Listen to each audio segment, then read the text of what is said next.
Au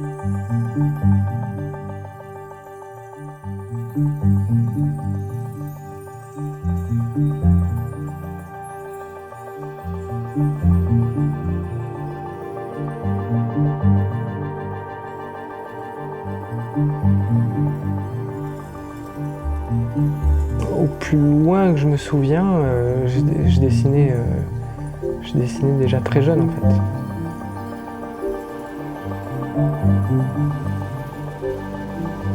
Je dessinais beaucoup. Et j'aimais ça. Et donc le fait d'aimer ça et de dessiner souvent, ça fait que ça se cultive en fait.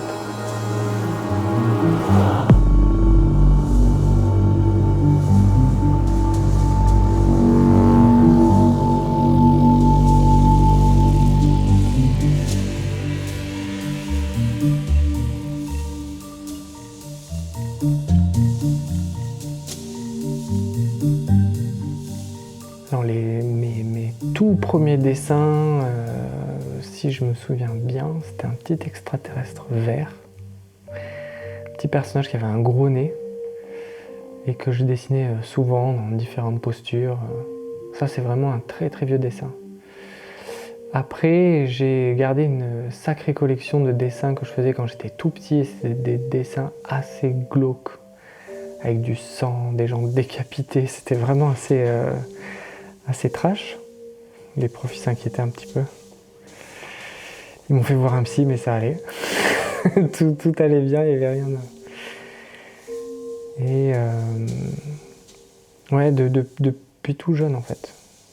Depuis assez jeune. Et ça, j'en ai fait beaucoup pendant des années. Alors sûrement influencé par les films d'horreur, parce que quand j'étais petit, j'aimais les films d'horreur. Ou par d'autres choses.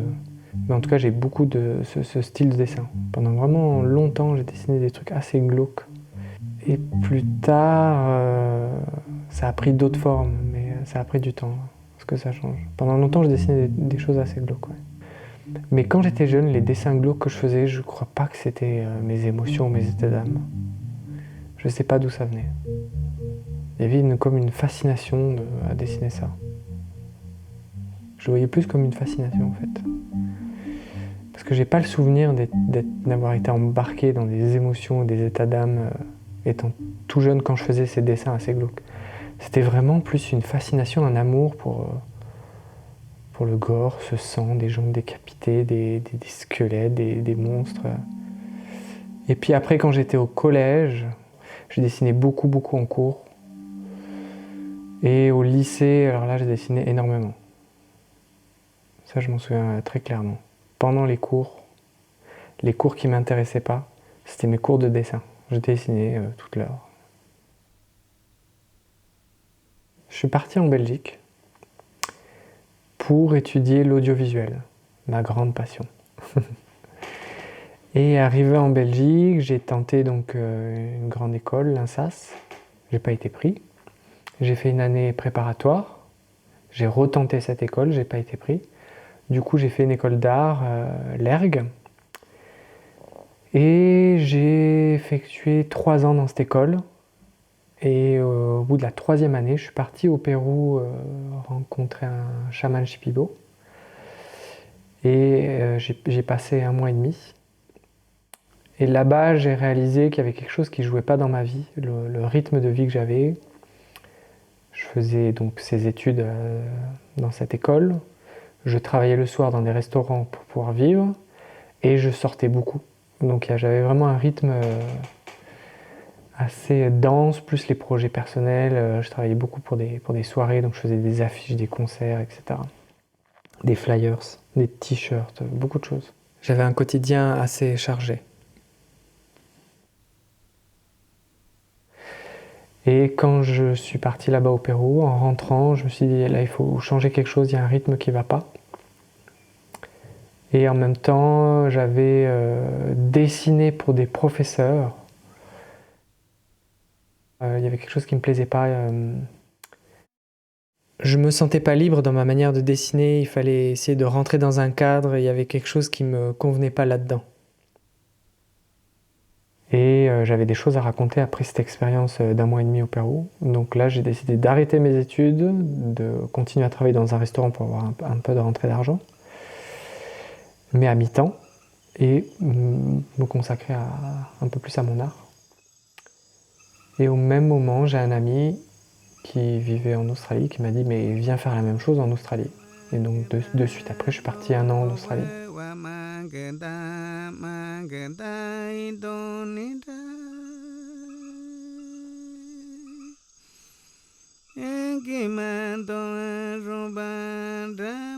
Et pendant cette année-là, j'ai bien réfléchi à ce que je voulais réellement faire. Et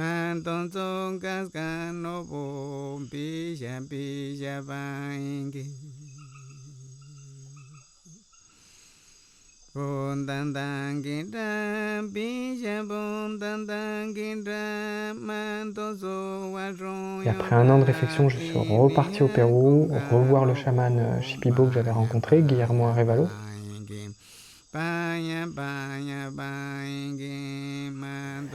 Et je lui ai dit, là maintenant, je suis prêt à apprendre.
Et donc j'ai commencé à apprendre leur médecine. Et donc il m'a dit, bah, c'est bien, pour apprendre, c'est 1 an dans la forêt. Et donc là, je suis parti 1 an en isolation dans la forêt pour apprendre cette médecine. C'est une médecine un peu particulière qui s'apprend directement des plantes. Et donc pendant 1 an, j'ai diété une plante. En gros, j'ai appris d'une plante. Et donc là, pendant cette année, j'ai pas mal dessiné. Et donc du coup, ces dessins étaient vraiment ce lien avec cette plante, le monde des plantes, les esprits des plantes, les esprits de la forêt, toute cette médecine en fait. Donc là, pendant cette période, c'était beaucoup influencé par ce que je vivais en fait. Et donc là, tout seul dans la forêt, il n'y avait pas de musique, il n'y avait pas de film, il n'y avait pas d'autres sources d'inspiration que simplement cette médecine. Et ensuite, je suis rentré en Europe, j'ai commencé à pratiquer cette médecine et je suis reparti une 2e année pour apprendre. J'ai refait une année d'isolation dans la forêt, où là j'ai produit beaucoup plus de dessins, beaucoup plus d'œuvres. Pareil, toujours ces œuvres qui reflètent mon apprentissage en fait.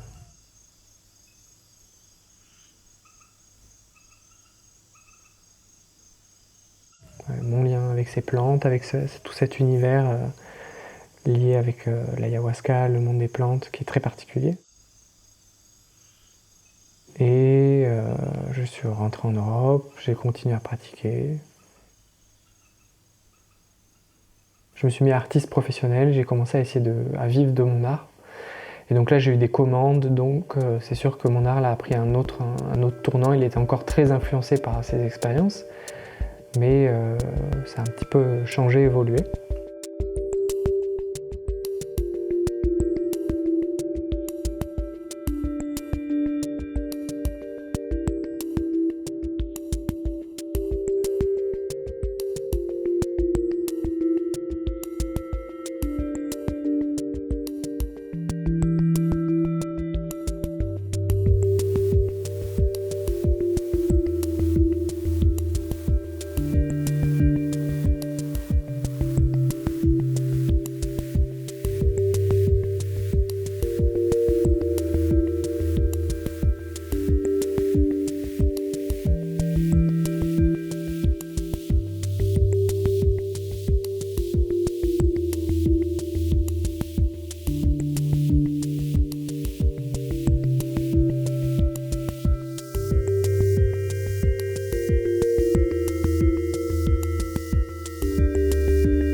des années plus tard, je me suis mis à la sculpture.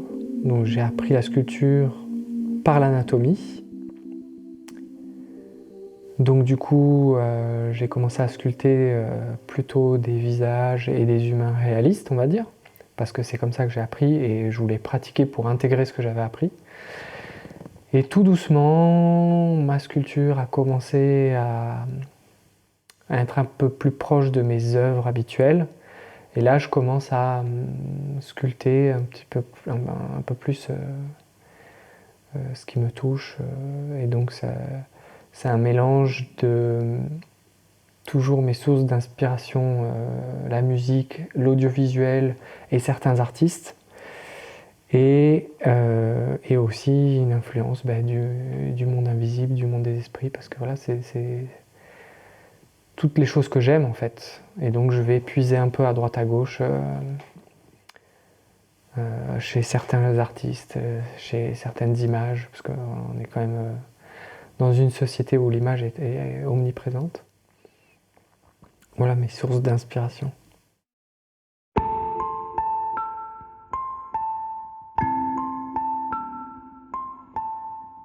Dans ma pratique d'artiste, je me suis confronté à des gens du milieu de l'art. Et quand je leur parlais de mes différentes pratiques, ils m'ont toujours dit « Oh là là, tu t'éparpilles, mets-toi sur une pratique, c'est pas bon quand on fait ceci et ça et ça. » Ils m'ont sorti ce conseil. J'ai pas écouté. J'ai pas écouté parce que c'est pas ce qui est venu chez moi. En fait, au fil des années, je me suis mis à explorer différents médiums, différents supports, et ça s'est fait spontanément et surtout avec beaucoup de passion.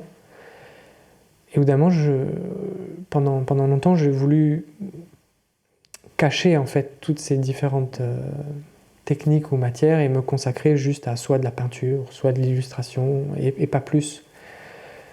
Et au bout d'un moment, je me suis dit, mais en fait, pas du tout. Moi, j'ai pas le sentiment de m'éparpiller. Et au jour d'aujourd'hui, je peux le dire, je suis pluridisciplinaire. Voilà. J'explore et continue d'explorer le dessin, que ce soit au crayon papier, au stylo noir, la mise en couleur à l'aquarelle. J'ai beaucoup travaillé aussi avec la peinture à l'huile, que j'aime beaucoup, l'acrylique, le digital painting, ça j'aime beaucoup aussi, le graffiti. J'en fais moins quand même, mais voilà, c'est un médium que j'ai pas mal expérimenté aussi. Donc la sculpture, le modelage, sculpture, la photo, un petit peu moins mais quand même, et surtout la vidéo. La vidéo, ça j'adore, c'est vraiment c'est extraordinaire, ça mélange le son, l'image, le mouvement, c'est du nectar hein, quand on aime créer. Mais aussi la musique. Voilà, quand j'ai étudié la médecine des Shipibo, on soigne avec des chants, donc forcément je me suis mis à chanter. Et en fait, voilà, j'adore ça. Et puis la musique, je joue de la guimbarde beaucoup. Là récemment, je me suis mis à la flûte. Donc la musique, c'est plus pour moi, hein, c'est pas forcément pour partager, en tout cas pour le moment.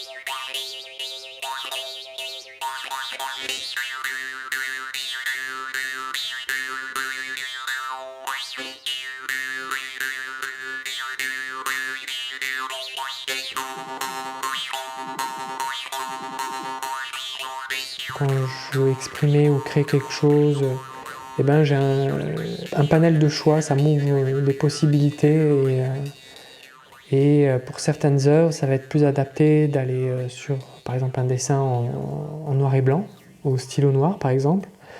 Et pour d'autres, non, là ça va être plus facile avec du digital painting, en tout cas ça va être plus facile ou plus adapté. Ou tiens, là je vais plutôt dessiner sur du carton. Voilà, il y a quelque chose d'assez intéressant avec la couleur du carton, comme support, c'est très riche. Ça fait que j'ai un panel de choix, ça m'ouvre des possibilités et surtout, ce sont des branches où je peux continuer d'explorer, apprendre, progresser. Et ça, c'est du nectar pour un artiste. C'est-à-dire continuer à développer, à affiner ses techniques, sa manière d'appréhender ou de travailler un médium ou de travailler des couleurs, des nuances.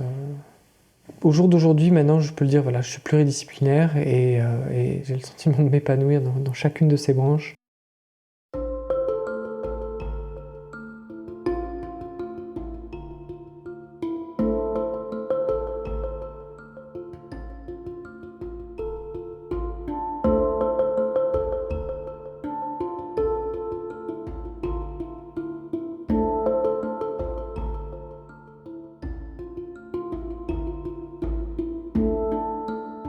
J'ai des sens assez développés. Je vois chaque petit détail et j'ai quand même une vision très précise de chaque petite chose. Des petites textures, les nuances de couleurs, comment sont placées les choses. Et je pense que ça vient aussi de là, de ma manière de voir. Et ma manière de voir le monde, ben forcément, se retrouve aussi dans ma manière de dessiner. Et voilà, cet amour de la précision et du détail. Voilà, avant, à l'époque, j'étais assez maniaque. Il fallait que tout soit bien rangé, précis. C'était vraiment très... c'était même exagéré. Alors je me suis un peu équilibré. J'ai essayé un peu de... C'était trop extrême. Mais j'ai encore cet amour que les choses soient précises, bien rangées.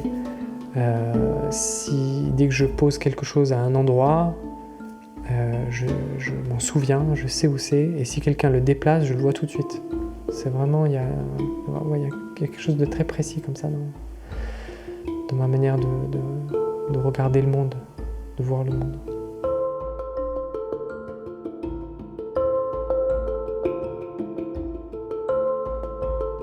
Chez moi, en tout cas, le processus de création, il est très différent. Des moments, ça peut varier. Il y a des moments, je vais avoir une idée très précise de ce que je souhaite faire, qui vient avant. Et ensuite, il va falloir la mettre en forme. C'est une idée au début. Ça peut être une idée, une simple petite pensée. Ça peut être une image. Ça peut être une image assez floue, ça peut être une image très précise. C'est vraiment, ça dépend des fois. Il y a des moments, ça peut être une combinaison de plusieurs idées que je vais mettre en forme. Des moments, ça peut être juste une vague idée et j'essaye de la concrétiser sur la feuille, de lui donner une forme un peu plus concrète sur la feuille. Des moments, je me laisse porter complètement. C'est-à-dire que je vais devant la feuille blanche et puis je me laisse aller et puis je vois ce qui sort et puis des moments, y a une petite idée qui en amène une autre, qui en amène une autre, qui en amène une autre. Des moments, c'est en allant piocher l'inspiration à l'extérieur. Je prends des éléments et je vais comme les assembler, les mélanger ou me les réapproprier. Ça arrive aussi. Il y a vraiment différentes formes. Des moments, je vais me placer des contraintes et dans ces contraintes, je vais essayer de créer. Donc, je me pose un cadre et à l'intérieur du cadre, je vois ce qui vient. Il y a vraiment plein de formes différentes. J'ai pas une manière de procéder, il y en a plusieurs.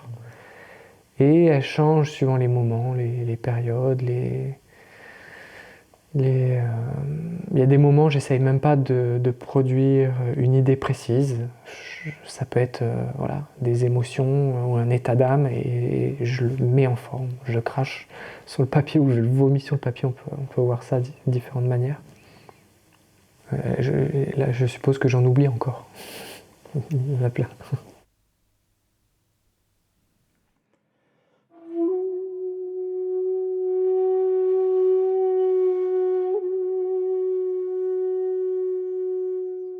Oui, Énormément. C'est assez lié à l'histoire des sens et ma sensibilité au niveau des sens. La condition la plus importante, c'est le calme.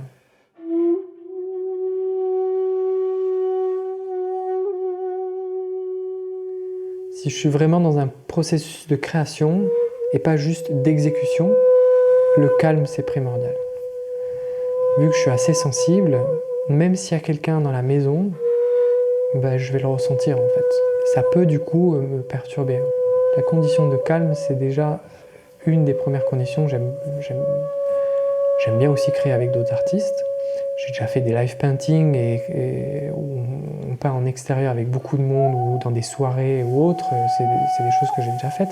Mais généralement, j'ai déjà fait le processus de création avant et c'est plus de l'exécution en fait. Et étonnamment, dans ce calme, pour moi, la musique est primordiale. Je me mets de la musique. Et ce qui est important, c'est d'arriver à trouver la bonne musique au bon moment. Voilà, si je trouve la bonne musique, ça va vraiment me donner un rythme, ça va jouer sur l'ambiance et ça va participer à ma manière de créer. Énormément.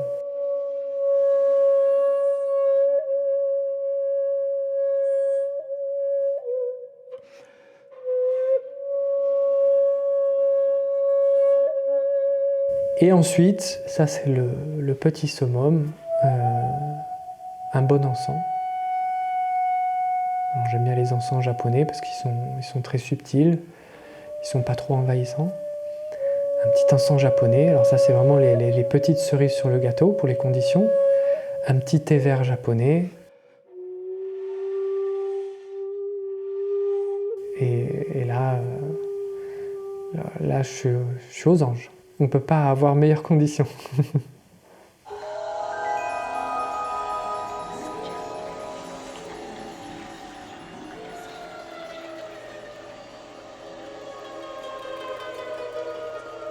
Quand j'étais adolescent, jusqu'au moment où je suis allé rencontrer ces chamans, j'avais cette image inconsciente de l'artiste qui doit souffrir pour pouvoir créer, s'isoler, se droguer, être vraiment dans les bas-fonds de la souffrance, dans le négatif, dans l'obscurité. Voilà, c'est des images qui sont inconscientes, mais qui étaient là quand même présentes. Et du coup, voilà, donc adolescent, j'avais une vie un petit peu chaotique, pas beaucoup d'argent, je sortais beaucoup, j'ai pas mal pris de drogue. Et voilà, je créais la nuit, je dessinais toute la nuit, jusqu'au petit matin, dans des états un petit peu seconds. Et avec le temps, j'ai pu constater voilà, que ça a quand même influencé cette vision d'artiste, comme quoi il fallait souffrir, il fallait aller au fond du trou et pour ramener ses émotions et les mettre sur le papier. C'était vraiment une image, quoi. C'est une croyance. Au jour d'aujourd'hui, je suis passé vraiment à l'opposé. On peut être en bonne santé, équilibré et créer de belles choses aussi. On n'a pas forcément besoin d'aller dans la souffrance ou autre. Et après ça a changé avec la rencontre avec ces chamans, avec les guérisseurs Shipibo. Mais ça a pris du temps. Ça s'est pas fait d'un coup. Ça a été tout un cheminement, mais eux m'ont permis de me rendre compte dans quoi je baignais et puis de voir qu'en fait j'étais pas si bien que ça là-dedans.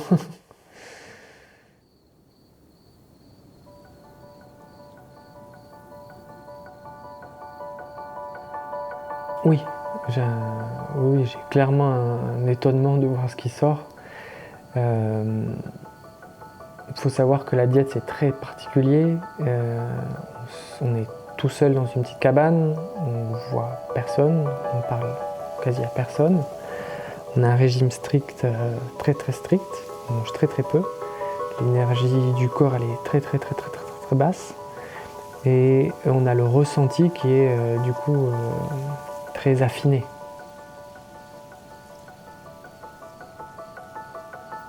Du coup les dessins, quand je dessinais à ce moment-là, si je me souviens bien, c'est un état qui est très particulier. Donc, en tout cas, moi, quand je dessine, je me concentre très facilement et il n'y a plus de pensée. Il n'y a plus de pensée, il n'y a plus de temps, il n'y a plus d'espace. y a dessin. Et dans ce... c'est pas un moment d'absence, hein. Mais disons que voilà, dans cet état, il y a dessin. Et même en dehors des diètes, ça m'arrive d'être très étonné de voir ce qui sort. Mais là, encore plus, parce que c'est pas le type de dessin que j'avais l'habitude de dessiner. D'un coup, je me mets à dessiner des choses plutôt positives, avec de la couleur, avec des constructions différentes de ce que je fais d'habitude. Et je vois bien que là, il y a quelque chose de différent. La source est différente, ce qui en jaillit est très différent, puis ça raconte autre chose.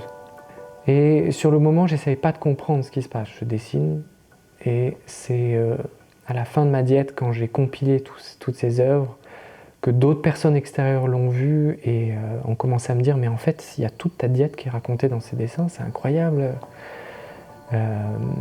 C'est là que j'ai commencé à réaliser ce qui se jouait en fait.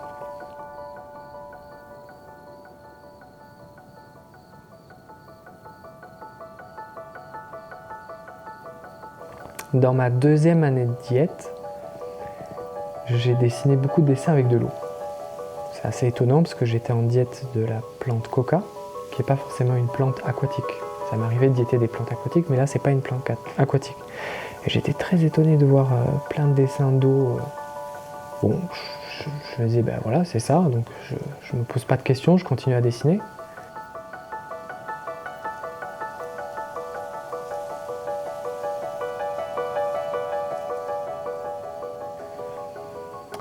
Et à la fin de ma diète, lorsque le chaman Ricardo ferme ma diète, voilà, il ferme la diète, il intègre toute la médecine, et le lendemain, ou après le chant, il me dit, oh là là, il me raconte qu'il voyait toute ma médecine qui était immense, la médecine de la coca, et il me dit, ouh, des mondes aquatiques à perte de vue. Et quand il m'a dit ça, j'ai fait, ah, il y a eu la compréhension de pourquoi j'avais dessiné l'eau. Voilà, il y avait des mondes avec de l'eau partout. Voilà. Comme quoi c'est rempli de surprises, ces plantes.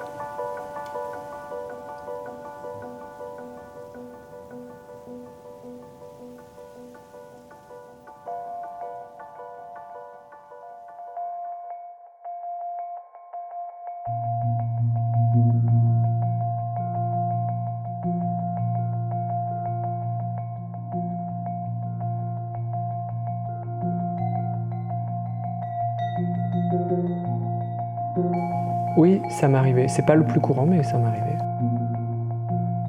Je pratique la méditation transcendantale et ça m'arrive assez régulièrement, pendant la méditation transcendantale, d'avoir des idées qui jaillissent. Ces idées, elles peuvent être très précises, comme un peu moins précises.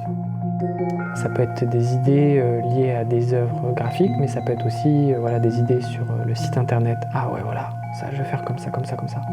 Puis ça vient, c'est tout un enchaînement d'idées. Hein. C'est pas juste une idée, ah, je vais mettre ce bouton-là. Non, c'est, ah, je vais faire comme ça, puis ça.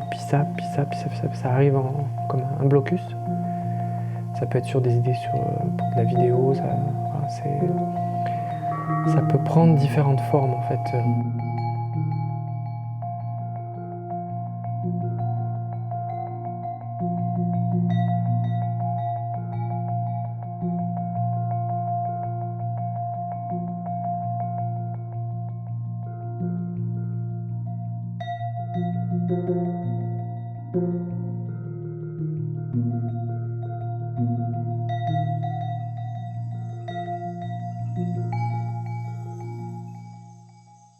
La première fois que j'ai vraiment sculpté, c'est quand j'ai commencé mon apprentissage au Pérou, ma première année d'isolation dans la forêt. Juste avant de partir faire mon isolation, il y avait dans le centre où j'étais un ami qui faisait de la sculpture sur bois. Il avait des outils incroyables. Et il m'a fait découvrir la sculpture sur bois et en fait, juste avant que je parte faire mon isolation, il m'a offert ces outils. Donc je suis parti dans la forêt, dans ma petite cabane, avec mes outils et des morceaux de bois, et j'ai pu, du coup, j'avais le temps, du coup j'ai pu sculpter tranquillement. En rentrant en Occident, j'ai mis la sculpture de côté. Des années plus tard, quand j'ai commencé la méditation transcendantale, au même moment, je suis tombé sur un sculpteur sur Instagram, Romain van Dengenberg. Je ne sais pas si je prononce correctement son nom, hein, Romain. Et il faisait un stage sur Lyon, pas très loin d'ici. Et puis, voilà, je suis parti le voir spontanément. Ça a été le coup de foudre. C'était un week-end consacré sur l'anatomie, le visage. Et du coup, je suis rentré et je me suis mis à la sculpture à fond. Ça a été un véritable coup de foudre. Mais je crois que surtout, c'est parce que j'étais prêt. C'était mature. Il y avait quelque chose qui était prêt à l'intérieur pour vraiment se lancer à la 3D, travailler l'anatomie aussi. Donc j'ai commencé avec un cours sur l'anatomie, donc avec des visages plutôt réalistes. Et il y avait voilà, quelque chose qui était prêt à l'intérieur pour me consacrer à la sculpture.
J'ai mis des années à être content du résultat de mes œuvres. Vraiment, après, peut-être je suis quelqu'un d'assez exigeant, ça se peut, ou assez perfectionniste. Mais j'ai mis vraiment des années à regarder une œuvre finie et à pouvoir me dire « Ah ouais, là je suis content ». Les gens étaient plus vite contents de mes œuvres que moi. Ça a pris du temps. Maintenant, au jour d'aujourd'hui, ça m'arrive quand même régulièrement de produire une œuvre et de me dire non, là, je suis satisfait. Et d'être satisfait, peu importe le retour qu'il y aura à l'extérieur. Donc il y a vraiment quelque chose qui a changé à ce niveau-là. Oui. Et ça m'arrive aussi de ne pas être content de certaines œuvres. Aussi. Et d'être étonné de voir que des moments où je suis très content d'une œuvre et elle n'a pas forcément d'impact à l'extérieur, ou en tout cas j'ai pas forcément des retours positifs, et ça m'arrive de ne pas être content d'une œuvre, et pourtant elle marche, elle plaît, il y a beaucoup de retours, voire même elle se vend. Et ça c'est assez étonnant à chaque fois de voir qu'il n'y a pas forcément de lien entre le fait qu'elle me plaise pour qu'elle plaise à l'extérieur. Et c'est vraiment les mystères de la vie, quoi.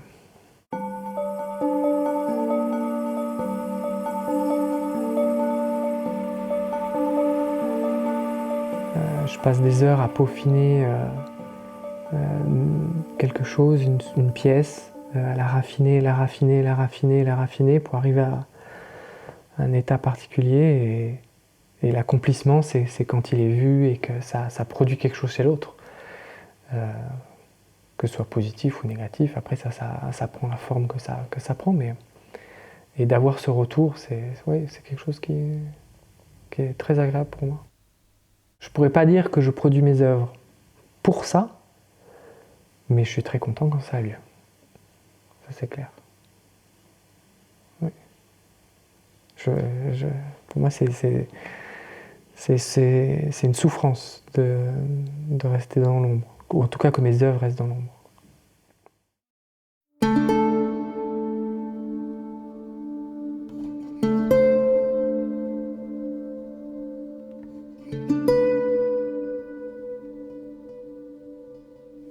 quand on rencontre des artistes, par exemple comme, je prends l'exemple de Jean-Giraud Moïbus ou Kachuya Terada, c'est des artistes que j'aime, mais ou n'importe quel autre artiste, on voit ses œuvres et on voit son travail accompli, on le voit vraiment un travail abouti, accompli, réalisé. On oublie que derrière il y a des tonnes et des tonnes d'heures de travail, de frustration, de moments difficiles où l'on rate, on recommence, on doute, et que tous ces moments-là, ils font partie du chemin intégrant. Et donc aux jeunes artistes, j'ai envie de leur dire, mais travaillez avec persévérance, traversez tous ces moments difficiles, de doute, de remise en question, de colère, de frustration ou autre. Hein. Voilà. Moi j'ai vécu cela, mais peut-être vous en aurez d'autres, de tristesse ou peu importe. Traversez-les et avec une constance, une régularité. Et c'est ça qui paye. Et puis la méditation transcendantale. Ça c'est vraiment un outil extraordinaire. C'est David Lynch qui m'a fait découvrir ça. Et lui, il le dit, ça a eu une influence monumentale sur son travail. Et je vois tout ce que ça m'apporte au quotidien et notamment sur mon art. Voilà, ça c'est un de mes conseils.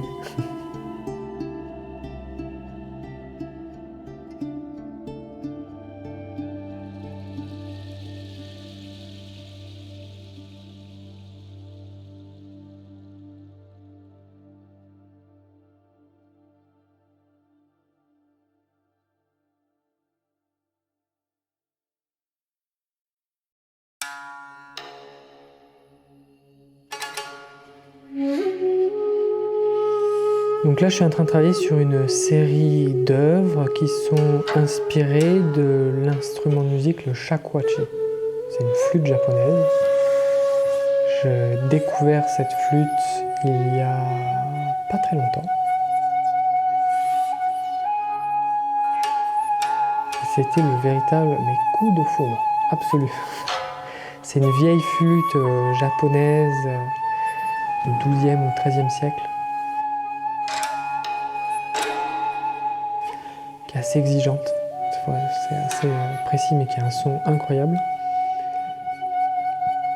Et du coup, je me suis mis à découvrir tout ce monde. Hein. C'est tout un monde. Donc, tous les différents artistes qui utilisent cette flûte. Du coup, je prends des cours au sein de l'école Shakuhachi Fuke, école orthodoxe avec un grand joueur, un grand maître, un vrai délice.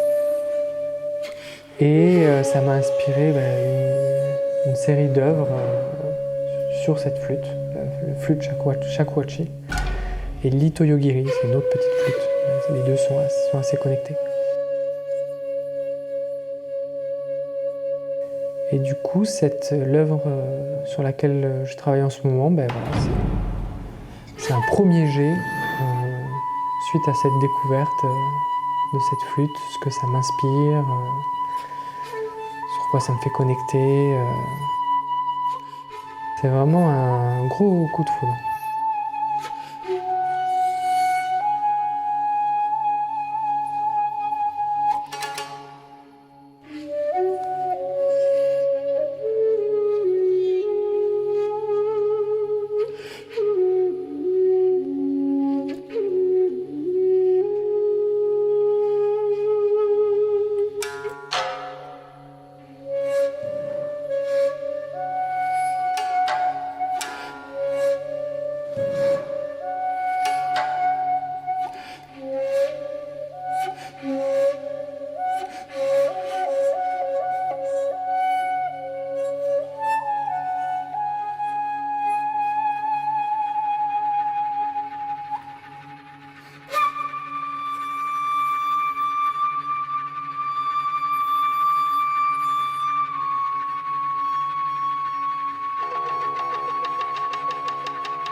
J'ai réalisé cette œuvre, ce dessin, quand j'étais en diète avec la plante ayahuasca. J'étais en France, dans mon petit appart à Verfeil, tout seul, en diète. Et voilà, pour moi, ce dessin, c'est vraiment la diète de l'ayahuasca, le monde de l'ayahuasca. Au centre, il y a la divinité de l'ayahuasca, ce personnage féminin qui peut prendre aussi la forme du serpent. Et tout autour, un petit peu le monde, les esprits, certains esprits que l'on peut retrouver dans ces mondes de cette plante, avec ce côté très coloré, très lumineux. En tout cas, j'ai essayé de retranscrire un petit peu cette diète. Donc voilà, quand j'ai fait cette œuvre, je ne me suis pas dit je vais représenter le monde de l'ayahuasca, je vais essayer de... Non, je me suis mis devant une feuille, j'ai pris un crayon, j'ai commencé à poser des choses un peu spontanément. J'ai un tout petit peu construit l'image et après ça s'est fait assez vite. J'ai pris le stylo, j'ai repassé des lignes, j'ai gommé de la couleur, beaucoup de couleurs. Il n'y a pas eu trop de réflexion, c'était plus spontané. Donc voilà, ça c'est un dessin vraiment qui a été réalisé en diète, pendant une diète, à l'intérieur d'une diète, baigné dans cette diète de la plante ayahuasca.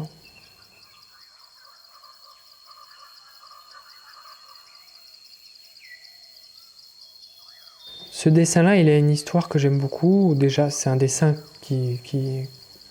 que j'aime beaucoup particulièrement, mais son histoire aussi est assez drôle.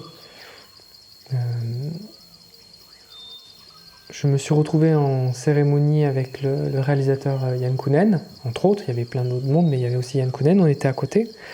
C'est une bonne connaissance, un bon ami, vu qu'il baigne dans la médecine Shipibo et puis que j'ai appris avec Guillermo et que c'est son maître aussi, Guillermo. Et donc on s'est retrouvés dans une cérémonie, on était assis à côté et je venais juste de terminer ma diète de la plante coca. Donc voilà, c'est ivresse très forte, on boit l'ayahuasca, les visions se déploient et la nuit se passe. À la fin de la cérémonie, on était assis à côté, donc on commence un peu à partager et il me dit « Oh là là, Teddy, j'ai eu une vision incroyable, il faut que je te raconte. » C'était d'un coup, devant nous deux, il y avait les 3 esprits de la coca qui étaient assis en face de nous deux. Et c'était une vision apparemment, de ce que lui m'a décrit, une vision très très belle, avec beaucoup de lumière, et on se partageait entre chaque personnage de la connaissance, sous forme d'objets, etc. Enfin de choses qui s'échangeaient comme ça, c'était vraiment de la connaissance entre eux. Apparemment une très très belle vision. Et je lui dis mais écoute, fais-moi un petit croquis de ça, j'ai envie d'en voir plus, d'en savoir plus. Vu qu'il dessine, il aime beaucoup dessiner aussi, et il m'a fait un petit croquis de ses personnages, et du coup je me suis inspiré de son croquis et de sa description de ce moment précis, et j'en ai fait donc ce dessin que j'aime beaucoup. Là c'est un tout petit format, je l'ai réalisé avec un stylo noir de 0,05, donc vraiment très très fin. Et lorsque je l'ai encadré et mis sous verre, j'ai commencé à dessiner sur le passe-partout pour donner un peu plus pour continuer en fait l'œuvre à l'extérieur du dessin.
Si tu as aimé cette vidéo, clique sur le pouce levé. Si tu apprécies le contenu de cette chaîne, abonne-toi.